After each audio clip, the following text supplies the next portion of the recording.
Hello फेरि पनि सबैजनालाई वेलकम छ। अनि अहिले चाहिँ म पोखरा लेक साइडमा छु। सो यहाँ देख्न सक्नुहुन्छ यस्तो दामी लाइटले गर्दा एकदम दामी देखिरहेछ। अनि गाइजहरू म तपाईँहरूलाई नाइट भ्यू देखाउँछु है त पोखराको कस्तो छ। ल हेरिदिउँ है त नाइट भ्यू यस्तै छ है त पोखराको नाइट भ्यू।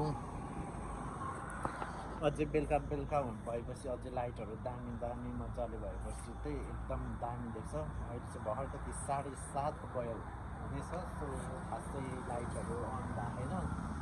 अनि यहाँदेखि चाहिँ हामीले सारङकोट, त्यसपछि शिवको मूर्ति पनि देख्छ। सारङकोट चाहिँ तपाईँलाई अहिले यस्तो छ है त गाइजहरू, यो चाहिँ सारङकोट हो। सो यहाँ चाहिँ अझै बेलुका भएपछि एकदम धेरै लाइटहरू मस्त झिलिमिली देख्छ र एकदम दामी देख्छ। अनि त्यसपछि हाम्रो यो शिवको मूर्ति चाहिँ अहिले हल्का देख्दैन, यहाँ छ है त शिवको मूर्ति।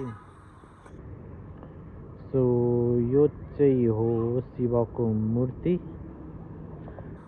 शिवको मूर्ति चाहिँ बिहान एकदमै क्लियर देख्छ। अहिले चाहिँ हल्का अँध्यारो भइसक्यो, त्यस्तो राम्रो चाहिँ देख्दैन, देख्न चाहिँ देख्छ।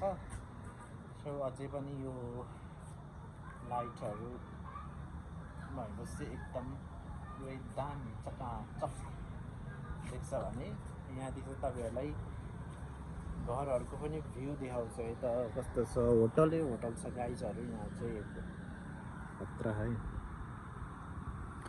सो यिनीहरू सबै चाहिँ होटल एभ्री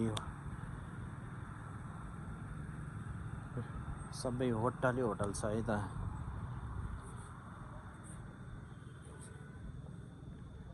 सो यो पछाडि चाहिँ एकदमै दामी भ्यू देखिरहेको छ है त गाइजहरू।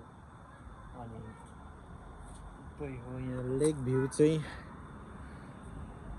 जोस् अहिले राति भए पनि दामी नै देखिरहेछ। अनि झन् मर्निङमा त एकदम दामी देख्छ। सो यही हो गाइजहरू, थ्याङ्क यू।